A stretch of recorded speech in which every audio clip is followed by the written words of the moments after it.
तो हेलो बच्चों, कैसे आप सभी। आगे फिजिक्स से आज हम 15वें लेक्चर में, इसमें आज हम देखने वाले बच्चों कि अपना जो दर्पण सूत्र हो जाएगा, इस दर्पण सूत्र में उसकी जो विभिन्न दूरियां हो जाएगी, तो उस दूरियों को जो हम किस नाम से जानेंगे, उसे हम कहाँ से नापना है, इन सारी चीज़ों को समझेंगे। फिर हम समझेंगे इसकी परिभाषाओं को। इस प्रकार से अन्य बिंदुओं को समझते हुए क्लास को हमें क्या करना है, आगे करना है। लेकिन देखिए, आपको इससे पहले हम जो है अवतल दर्पण में 6 स्थितियों में बन रहे प्रतिबिंब को अच्छे से क्लियर कर दिए हैं।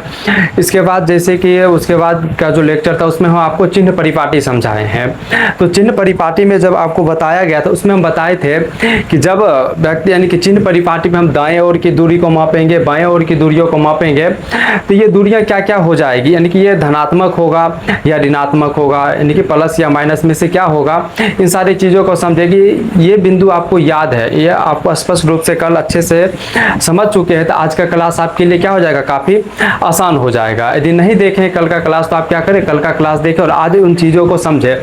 अभी हम क्या कर रहे हैं, एक बार चिन्ह परिपाटी को तो हम देख रहे हैं बच्चों। इसमें हम बच्चों आपको समझाए थे कि कुछ इस प्रकार से जो है आपके सामने क्या रहेगा बच्चों, एक चिन्ह परिपाटी दिया रहेगा। ये जो अपना हो जाएगा बच्चों भाग, ये क्या हो जाएगा अपना, ये दायां भाग हो जाएगा, और ये जो भाग हो जाएगा बच्चों, ये बायां भाग हो जाएगा। जब हम दायां चलेंगे तो ये बच्चों क्या होगा, धनात्मक हो जाएगा। ये क्या हो जाएगा बच्चों, ये अपना जो हो जाएगा ये धनात्मक होगा, ठीक है ना। ये दूरी धनात्मक कहलाती है, और इधर की ओर जो दूरियां मापी जाएगी ये क्या कहलाएगी बच्चों, ऋणात्मक कहलाएगी, ठीक है ना।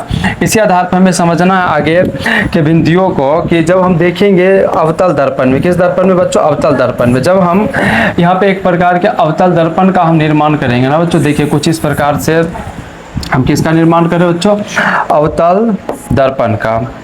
तो देखिए अवतल दर्पण में जो विभिन्न दूरियां हो जाएगी, उन दूरियों को हमें क्या करना होगा, पहले समझना होगा। जब इन सारी दूरियों को हम समझ लेंगे तो चीज़ें और भी क्या हो जाएगी, सरल हो जाएगी। जैसे कि हमें पता है ये जब इस प्रकार से हम रचित किए तो ये अपना जो है अवतल दर्पण बन गया है। क्या बन गया बच्चों, अवतल दर्पण। और ये क्या है बच्चों, अपना यानी कि ध्रुव है। ये क्या है बच्चों, ध्रुव है। ये हो जाएगा ध्रुव, तो इसे हम P से इंगित करेंगे, और अपना ये बच्चों क्या हो जाएगा, फोकस हो जाएगा, यानी कि इसे हम किससे, F से इंगित करेंगे। उसके बाद बच्चों ये अपना क्या हो जाएगा, वक्रता केंद्र, इसे हम C से दिखाएंगे।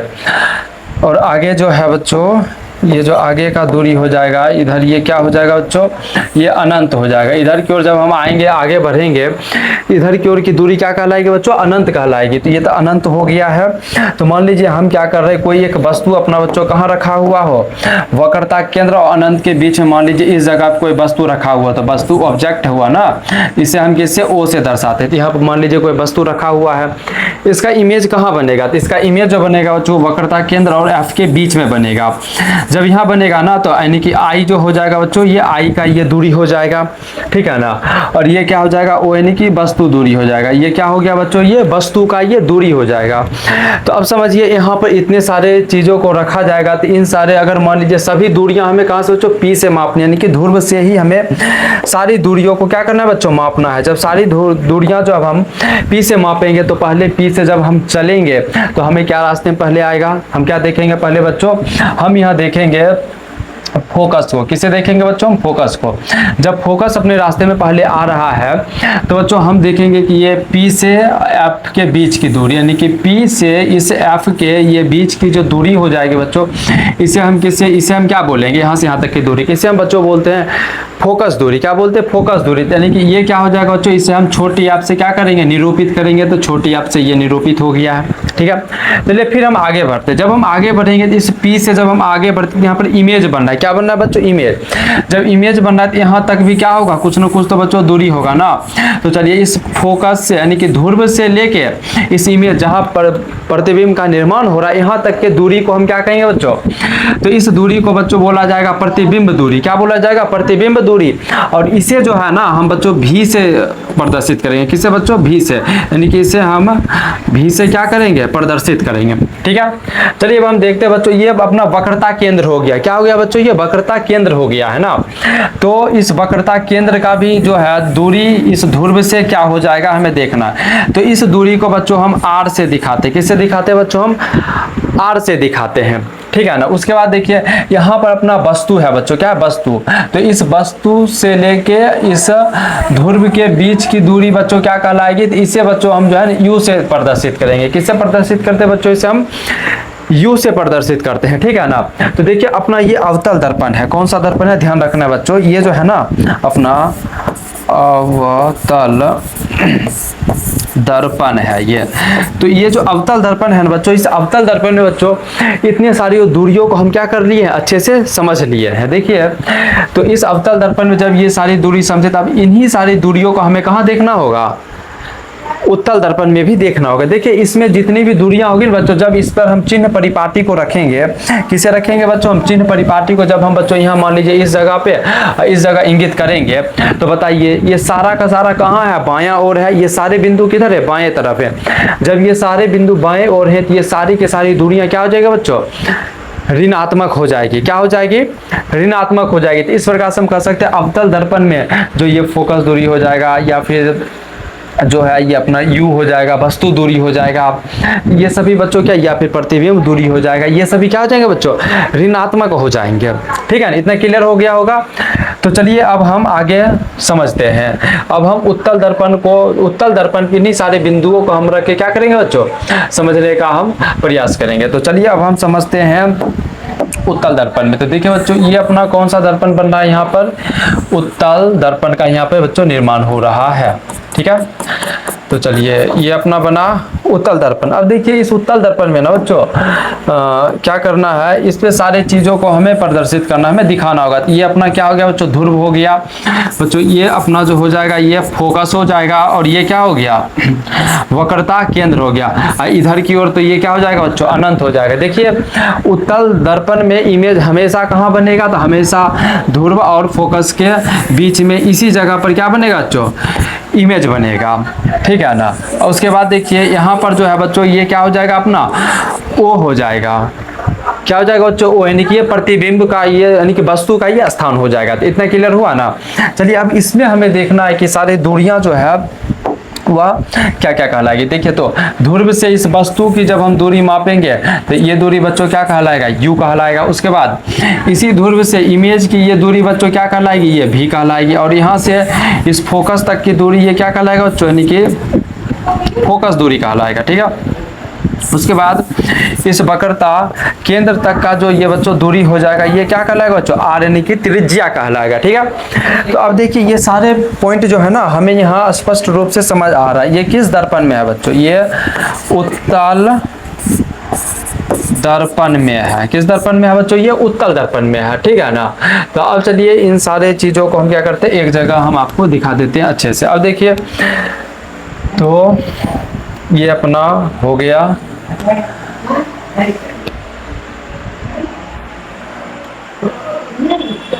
ये अपना हो गया उत्तल दर्पण, और ये हो गया अपना अवतल दर्पण।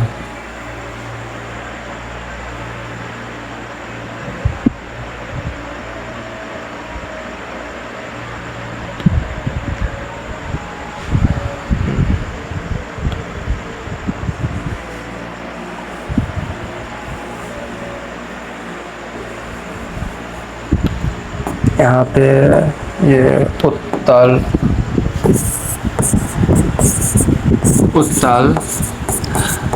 दर्पण। तो देखिए बच्चों हम अभी तक क्या समझे, दर्पण सूत्र के लिए जो विभिन्न दूरियां हो जाएगी ना, इन सारे दूरियों को हम अच्छे से क्या कर चुके हैं, देख चुके हैं। अब देखिए इस उत्तल में जब उत्तल दर्पण हम देखते हैं बच्चों, तो यहाँ जो हो जाएगा क्या क्या, यहाँ जो हो जाएगा ना बच्चों, जो अपना ये वस्तु दूरी तो हो जाएगा बच्चों माइनस, यानी कि ये ऋणात्मक हो जाएगा। ठीक है ना।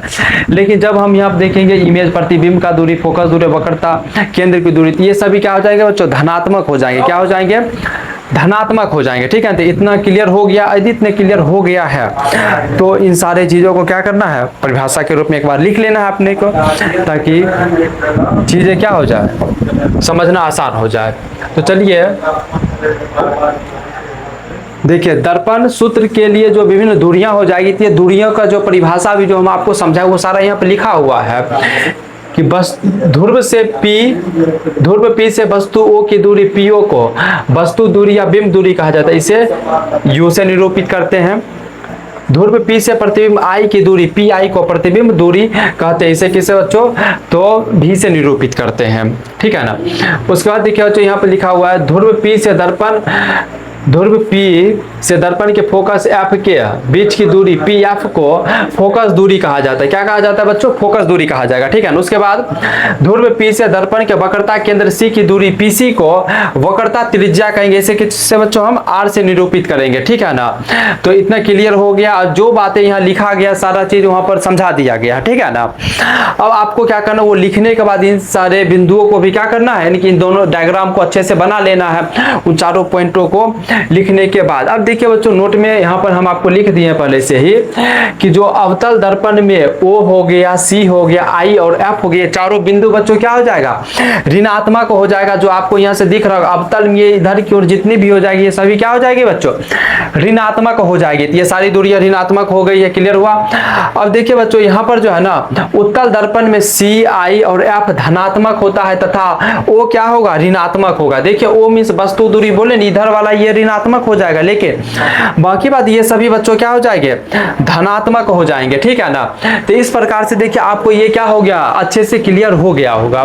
तो अब देखिए हमें समझना होता है कि जब इन सारी दूरियों को हम समझ लेते हैं ना, तो इसके बाद बच्चों हम समझते हैं कि अपना जो ये दर्पण सूत्र है ये क्या हो जाएगा। तो दर्पण सूत्र की जब हम परिभाषा की बात करते हैं बच्चों, तो इसकी परिभाषा बच्चों होती है कि वस्तु दूरी U, प्रतिबिंब दूरी V और फोकस दूरी F के बीच के संबंध को क्या बोला जाता है बच्चों, फोकस सूत्र यानी कि दर्पण सूत्र बोला जाता है। अब देखिए यहाँ पर जो है ना ये परिभाषा आपके सामने लिखा हुआ है, दर्पण यानी कि दर्पण सूत्र की ये क्या हो जाएगी, परिभाषा हो जाएगी।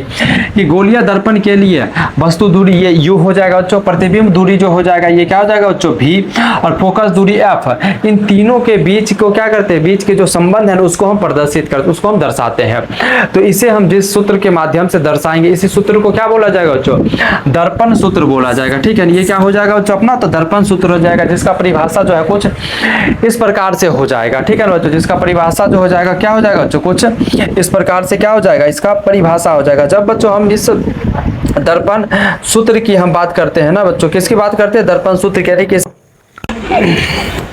चलिए बच्चों लाइट कट गया था इसलिए थोड़ा सा क्या हो गया, दिक्कत हो गया। चलिए इस क्लास को हम फिर आगे बढ़ाते। देखिए इसमें बच्चों दर्पण सूत्र की परिभाषा की जब हम बात कर रहे थे तो ये इस प्रकार से इसका परिभाषा रहा, जो आपको अच्छे से लिख लेना है, ठीक है ना।